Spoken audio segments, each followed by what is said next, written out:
सन्नो एक कहानी सुनाए। सुनाओ। तो हेलो गाइस, कैसे हैं? मैं एक कहानी सुनाने जा रही हूँ। आप लोग भी बहुत ध्यान से सुनिए और कहानी को पूरा सुनिए, आधा अधूरा सुनकर के मत जाइए। बस 2 मिनट की 2.5 मिनट की कहानी है मेरी। तो एक पंडित था, उसके 7 लड़के थे। तो 7 लड़के थे तो पंडित है ना अपना उनकी पंडितानी चल बसी थी। उनके खाली लड़के थे 4, और 4 लड़के थे, 7 नहीं 4 लड़के थे और पंडित जी थे। तो पंडित जी जाते थे घर घर, भिक्षा मांग के लाते थे। उसके बाद में है ना घर में खाना बनता था तो सारे के सारे खाते थे, सारे के सारे खाते थे। तो फिर बाद में पंडित है ना आके घर में थका हारा सो जाता था। फिर उठता था तो बोलता था लड़कों से, अरे कुछ कर लो, कुछ कर लो, कैसे ज़िंदगी कटेगी ये वो। तो वो डांटता रहता था, काम के लिए बोलता था। चारों में से कोई काम पर नहीं जाता था।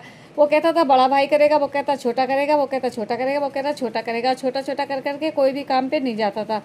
फिर बाद में पंडित को है ना उनकी चिंता होने लगी कि है ना मेरे मरने के बाद में इनका क्या होगा, और आगे पीछे कोई है भी नहीं, और इनको खेती भी नहीं है जो ये बेच बाच लेंगे, कुछ तो है नहीं, तो ये भूखों मरने लग जाएंगे। तो इनके लिए कुछ सोचना पड़ेगा। तो पंडित बेचारा दिन रात है ना सोचता रहता था क्या करे क्या करे।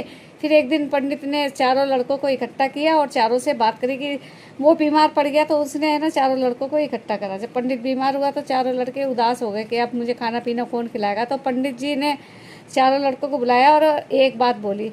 वो बात क्या थी? वो बोले कि जब मैं मर जाऊं तो मेरे पेट में है ना एक लकड़ी गाड़ देना। तो लड़के बोले क्यों? कि बस तुम गाड़ देना, वो लकड़ी काटोगे गाड़ोगे ना तो है ना तुम्हारे खाने का साधन हो जाएगा, तुम लोग भूखे नहीं मरोगे। मरे हुए में लकड़ी क्यों काट रहे? हाँ, मरे हुए में लकड़ी गाड़ रहे। मैं मर जाऊं उसके बाद लकड़ी गाड़ना, नहीं तो जिंदा थोड़ा ना गाड़ देंगे, मरने के बाद ही गाड़ेंगे। मरने के बाद ही पूछ रहा हाँ, हूँ। तो उन्होंने बोला कि है ना मैं मर जाऊं तो लकड़ी गाड़ देना, उसके बाद में फिर मेरी अर्थी उठा के ले जाना, फिर मेरी चिता को आग लगा देना। तो लड़के बोले अच्छा पापा ठीक है। फिर पंडित तो बहुत बीमार तो था ही, तो पंडित है ना एक दिन मर गया। जब पंडित मर गया तो चारों लड़कों ने बोला कि यार पापा ऐसे बोल गए थे, तो अब क्या करें। तो रोते जा रहे थे और क्या करते थे, एक दूसरे को बोला लकड़ी उठा के लाओ। एक लकड़ी लेके आया और दूसरे ने मिलके पेट में वो लकड़ी को गाड़ दिया। पंडित के पेट में, बाप के पेट में उसने गाड़ दिया, और गाड़ के है ना उस पर कफन वफन उड़ा के और पंडित जी की डेड बॉडी को ले जाने लग गए। जब ले जाने लग गए तो आधे रास्ते गांव पहुंचे तो गांव का जो मुखिया था उसने खबर कर दी पुलिस वालों को कि इन्होंने ना अपने बाप को लकड़ी पेट में गाड़ के मार दिया। तो जब बाद में गांव में बात फैली तो आई पुलिस। जब पुलिस आई तो उन लड़कों को पकड़ लिया चारों को। फिर उनसे पूछा कि तुमने अपने बाप के पेट में खूंटा क्यों गाड़ा? तो उनने पूछा अपने बाप के पेट में खूंटा क्यों गाड़ा? तो बोले पता नहीं क्यों, पापा ने बोला था गाड़ देना, हमने गाड़ दिया। तो फिर बाद में ना उन चारों को जेल हो गई। इससे पता है क्या हुआ?